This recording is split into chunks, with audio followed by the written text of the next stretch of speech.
En marge de la 7e édition des Financial Africa Awards, tenue à Banjul les 22 et 23 janvier 2026, sous le thème « Les partenariats publics-privés comme alternative à la dette publique », Kaba Boubacar, directeur général de Vitash Guinée, s'est entretenu avec Financial Africa. Il a analysé le rôle central des PPP dans le développement des énergies propres en Guinée, soulignant leur importance dans la réalisation des projets de grande envergure nécessitant des financements structurés et durables. Je remercie tout d'abord Financial Africa. Alors justement, moi c'est Kaba Boubacar, je suis le PDG du groupe Vitash, qui est concessionnaire d'un service public en Guinée dans le domaine énergétique. Nous avons 120 MW de centrales hybrides, donc nous avons fait le mixage de l'hydro et du solaire, 50 MW en centrale solaire et 70 MW en centrale hydroélectrique. Nous sommes en train de développer aussi un autre projet, mais en énergie conventionnelle, dans le domaine du gaz.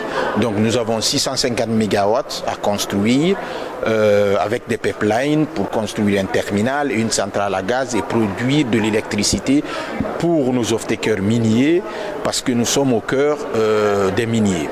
Alors, dans le cadre de notre projet de Kakara, comme vous l'avez demandé, le projet est constitué de plusieurs phases. Il y a la première phase qui est la centrale solaire de 50 MW et faire une sous-station avec une ligne de transport pour transporter de l'énergie aux miniers. Ensuite, nous allons construire un barrage pour faire le mix énergétique de 70 MW avec un productible annuel de 450 gigawattheures par an. Donc aujourd'hui, nous avons une partie du financement avec les bailleurs africains, des banques comme la BIDC qui s'est engagée à aller avec nous. On a des banques locales aussi, Access Bank Guinée. On a d'autres banques aussi qui ont manifesté l'intérêt de rentrer dans le projet. Nous avons aujourd'hui beaucoup de potentiels intervenants dans le cadre de notre projet. Exactement. C'est un facteur extrêmement important pour nous aujourd'hui. Nous sommes une délégation de services publics, donc qui parle de délégation de services publics parle de partenariat public-privé. Alors nous travaillons avec l'État, le sectoriel qui est le ministère de l'énergie en Guinée, travaille aussi avec le ministère de l'économie et des finances. Donc le volet d'accompagnement du secteur privé est un grand facteur aujourd'hui qu'on a développé.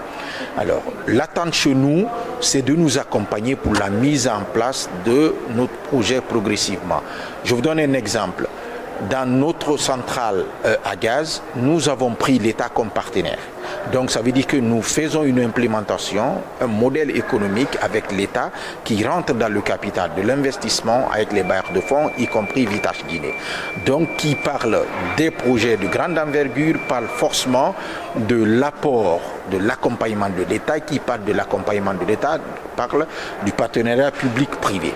Nous avons aussi, j'ai oublié de le dire, un gros projet dans le domaine de l'habitat social, dont il sera vraiment responsable de développer vraiment un corridor dans ce sens. Je vous remercie. Alors, nos différents projets à court terme, nous commençons le projet de la construction de la centrale hybride de Kakara, donc de 120 MW.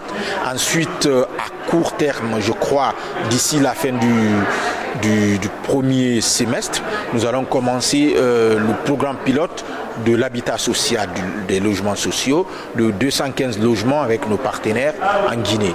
Ensuite, à moyen terme, nous allons attaquer le projet de la centrale à gaz de 650 MW avec un investissement allant jusqu'à $1 milliard d'investissement. Et nous sommes en partenaire avec Agifil, l'agence guinéenne de logement.